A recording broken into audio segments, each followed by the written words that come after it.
ለሰው ልጅ እነዚህ ሁለቱም በጣም አስፈላጊ ናቸው። ይህኛው እንጀራ ሆዳችንን ያሞላል፣ ስጋችንን ያወፍራል፣ ጉልበት ይሰጣል። በጣም አስፈላጊ ነው። ውሃም አስፈላጊ ነው። እንደዚያውም ደግሞ ወተቱም ሌላ ምግብ እንበላለን፣ እግዚአብሔር ይመስገን።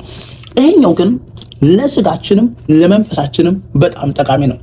ይሄንን ብቻ ከበለን ስጋችን ይወፍራል፣ የሆድን ጥያቄ ይመልሳል። ነገር ግን የመንፈሳችንን ጥያቄ አይመልስም። ስለዚህ ይሄኛውንም እንጀራ በመብላት ሁለቱም በተመጣጠነ መንገድ መውሰድ አለብን። ስለዚህ መጽሐፍ ቅዱስ ሲናገር ሰው በእንጀራ ብቻ አይኖርም። ሰይጣን ያኔ የጌታ ኢየሱስ ክርስቶስ ካቀረበው ጥያቄ አንዱ እኛውም ድንጋይ ዳቦ አድርግ ነው። ምክንያቱም ኢየሱስ ተርቦ ነበረ፣ በጾም ነበረ። ስለዚህ ኢየሱስ ሰው በእንጀራ ብቻ አይደለም እኮ የሚኖረው ከእግዚአብሔር አፍ በሚወጣው ቃል ሁሉ እንጂ ነው አለ። ከእግዚአብሔር አፍ የሚወጣው ቃል ደግሞ የወጣው ቃል እዚህ ውስጥ አለ። በጣም አስፈላጊ ነው። ፕሮቲኑ ለመንፈሳዊ ህይወት የሚያስፈልገው ፕሮቲኑ፣ ቫይታሚኑ፣ ሚነራሉ እዚህ ውስጥ የሌለ ነገር የለም። ስለዚህ ይሄኛውን እየበላችሁ ይሄኛውንም በቀን ቢያንስ አንድ ጊዜ ቢሆንም ቢትበሉ በጣም ጥሩ ነው። በጣም ጥሩ ወዳጆች። እንጀራ እያላቸው ብዙ ሰዎች ይሞታሉ። ብዙ ሰዎች ለምንድን ነው ታዲያ የሚሞቱ? ይሄ እንጀራ በዚህ ምድር 100 ዓመት ሊያቆይ ይችላል። 50 ዓመት 120 ዓመት ያቆየናል። በጣም ጥሩ ነው። እግዚአብሔር ይመስገን ይሄን እንጀራ ስለሰጠን። ይሄ እንጀራ በኢየሱስም ከቤታችሁ አይጉደል፣ ይሙላ፣ ከመሶባችሁ ላይ ይሁን በኢየሱስም። ሰው ከእጃችሁ ይብላ። እግዚአብሔር የተረፈረፈውን በረከት ይስጣችሁ። እንጀራ እግዚአብሔር ይስጣችሁ። ነገር ግን ወዳጆች ይሄኛው እንጀራ ደግሞ ለስጋ እጅግ ጠቃሚ ሲሆን ይሄኛው ደግሞ ለመንፈሳችን ጠቃሚ እንደሆነ ታውቃላችሁ። መንፈሳችን ይራባል። እኛ ደግሞ ከስጋ ብቻ አይደለም ከመንፈስ ጭምር ነው። እኛ ውስጥ መንፈስ ቅዱስ አለ። ይሄኛው መንፈስ ቅዱስ ስለምራብ ይሄኛውን ሁለቱንም እያመጣጠንን ብንበላ በቀን አንድ ጊዜ ቢሆን ብናነብ ከዚህ ውስጥ ምክር እናገኛለን፣ ጠቃሚ ሀሳብ እናገኛለን። ከዚህ ውስጥ ለነገ የሚሆን መንገድ እናገኛለን። ከዚህ ውስጥ እውነት አለ፣ ህይወት አለ። እዚህ 66ቱ መጽሐፍ ውስጥ የእግዚአብሔር ሀሳብ አለ። ለልጆቹ እግዚአብሔር ልጅ ሆይ እያለ ይመክረናል። የቀና ነው መንገዱ፣ ተንኮል የለበትም፣ እውነት ነው የሚያወራው ሁሉ። ስለዚህ ይህን እውነተኛው ወንጌል እየበላን እችኛውንም እየበላን ሁለቱንም አንድ ላይ ብንወስድ በጣም ጥሩ ነው። እግዚአብሔር አምላክ ይባርካችሁ። ሁል ጊዜ እግዚአብሔርን በመጸለይ ጸሎትን በመስቀደም ቀጥሎ ደግሞ እችኛውንም በመብላት እችኛውንም እንዳትተው፣ አታሳንሱ። በደንብ ብሏት፣ ጥሩ ናት። እግዚአብሔር ይባረክ።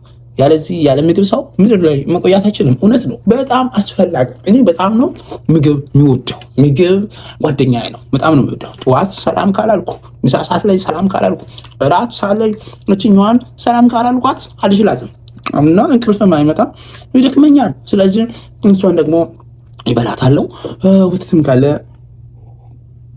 እጠጣለሁ፣ ውሃይንም። ይሄ በጣም በጎ ሀሳብ ነው። እችኛዋንም አልተውም። ስለዚህ በምትችሉ ባገኛችሁ ሰዓት ሁሉ በስልካችሁም ውስጥ ሆነ እንደዚህ ሃርድ ኮፒ ካገኛችሁም ደግሞ እንደዚያው በአውዶም እየነዳችሁም መንገድ እየሄዳችሁም ከመንገድ እየመጣችሁም ቤት ላይ ጥቂት ሰዓትም ቢሆን የእግዚአብሔርን ቃል ብታነቡ ለሕይወታችሁ መመሪያ ታገኛላችሁ። ይህኛው ቃል ከአፌ አይለይ ተብሎ ተጽፏል። የዚህ ሕግ መጽሐፍ ከአፌ አይለይ ይላል በኢያሱ ምዕራፍ 1 ቁጥር 8 ላይ። ስለዚህ ሕግ መጽሐፍ እዚህ ውስጥ በጣም ጠቃሚ ይጋል። አባትን አክብር፣ እናትን አክብር፣ ወዳጅን አክብር፣ አትስረቅ፣ አታመንዝር፣ በክፉ ሰዎችን አትብደል።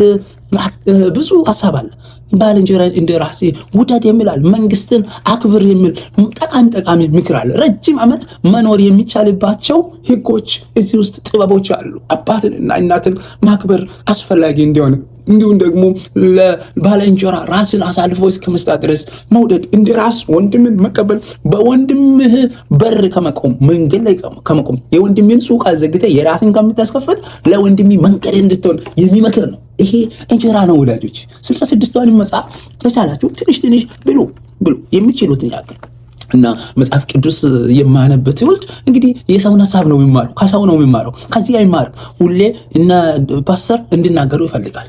እነሱ ሲናገሩ ከእነሱ ሲሰማ ልክ ነው፣ ከመድረክ የሚወረወር ቃል ሁሉ ልክ ነው ማለት አይደለም ወዳጆች። እና ሰዎች በምሳሌ በተለያዩ ነገር ለእናንተ ቃልን ለማስተማር እውነትን ማስተማር የሚያስተምሩ አስተማሪዎች እንዳሉ ሁሉ የሐሰት አስተማሪዎች ቃሉን የሚያጣምሙ አሉ። እነዛን ደግሞ እኛ ትክክል እንዳልሆኑ የምናውቀው ይሄን ከፍተን ነው። ሰዎች መድረክ ላይ ሲሰብኩ እኛ ደግሞ ዝም ብለን አሜን ሃሌሉያ ብቻ ሳይሆን ቃሏን ከፍተን ሰውዬ የሚሰብከው ከዚህ ነው ወይስ ከዚህ ውጭ ነው? ሰውዬ የሚሰብከው የእግዚአብሔርን ሀሳብ ነው፣ የራሱን ሀሳብ ነው። ሰውዬ የሚሰብከው እኔን ደስ ለማሰኛት ነው ወይስ እግዚአብሔርን ደስ ለማሰኛት ነው የሚለውን እያየን እንድንሰማ ያስፈልጋል። ቃሉን ከፍቶ የሚከታተል ቃሉን ከፍቶ የሚሰማ ዝም ብሎ ሳይሆን ቃሏን እያየ ከዚህ መሆኑን እያረጋገጠ የሚቀበል ትውልድ ያስፈልገናል። እቺ ጠቃሚ ምክር ናት ብዬ ነው ዛሬ ያቀረብኳት ማለት ነው። እቺኛዋን ደግሞ እግዚአብሔር ይስጣችሁ። በእውነት እቺኛዋ በጣም በጣም አስፈላጊ ናት። ወይ እቺኛዋን እግዚአብሔር ከመስዋዕታችሁ አያጉድል። እግዚአብሔር ይሙላችሁ። ከቤታችሁ ሰው ይብላ፣ ከእጃችሁ ሰው ይብላ። ያላችሁ ሰዎች ደግሞ ሼር አድርጉ። ትንሽም ቢሆን ለሌሎች ስጡ፣ ይሰጣችኋል። እግዚአብሔር ነው የሰጠው ለእናንተ። እነሱ እየሰሩ አንዳንዶቹ እየደከሙ እንኳን አልመጣ ብለዋቸዋል። እንጀራ አልጠቀም ብሏቸዋል። እናንተን እግዚአብሔር ባርኮ ነው እንጂ ከእናንተ በላይ እነሱ እየሰሩ ሊሆን ይችላል። እና ስለዚህ እችኛውን ከእግዚአብሔር እጅ የተቀበላችኋትን እንጀራ ብሉ። የማትበሉ ዘመን አለ። ምክንያቱም እኛ እችኛ እንደምታውቁ እስከ 100 ዓመት 80 ዓመት ምናምን ነው የሚበላት። ቶሎ እንብላ እና የተመጣጠነ ምግብ እንድንበላ ያስፈልገናል። ውሃም ወተትንም ቬጂቴብሉንም ሌላውን ብሉ፣ ሚኒራሉንም ቫይታሚኑንም ብሉ። በዛ መካከል ደግሞ እችኛዋን እንዳትተው።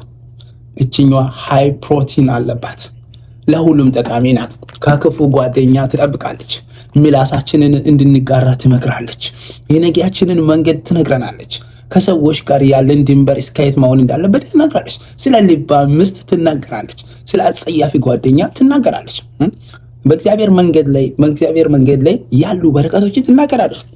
የዚህ ምድርና የሰማያዊ እያንዳንዷን ነገሮችን ለይታ ተሰምራለች። እችኛው ቃል በጣም በቤታችሁ አለች ወይ? ከሌለች እስቲ ሱሪ ብዙ አለን፣ ሸሚዝ አለን፣ ኮት አለን፣ ብዙ ነገር አለን። እችኛዋ ትንሽ ብር አይደለች? እና እችኛዋንም በእጃችን እናስገባትና ቤታችን አስቀምጠን ባገኘን አጋጣሚ ሁላ ትንሽ ብናይ ጥሩ ነው። ለምን እንግዲህ አሁን ጊዜያችንን የሚበሉ በርካታ ነገሮች አሉ። እነዛ ትጠብቃለች ያለ ዘመኑ የዘመነ ስለሆነ ኦንላይን አለ። እኔ ስናገር ሌላው ስናገር እየሰማን ይሄ ስናገር ሳንሰማ እንዳንቀር እችኛዋንም እናንብ፣ እችኛዋንም እንብላ ለማለት ነው። ምክሬ ጠቃሚ ከሆነ ለልጆቻችሁ፣ ለጓደኞቻችሁ እንዲሁም ደግሞ ለአንዳንድ ወዳጆቻችሁ ሼር አድርጉ። ለምሳሌ ቤቱን ፎሎ ብታደርጉ ምናልባት አንዲት የምጠቅም ነገር እግዚአብሔር ሀሳብ ሲሰጠኝ ወደ እናንተ ይዤ በየጊዜ እመጣለሁ። ለሰማችሁኝ አመሰግናለሁ። በብዙ ተባረኩ።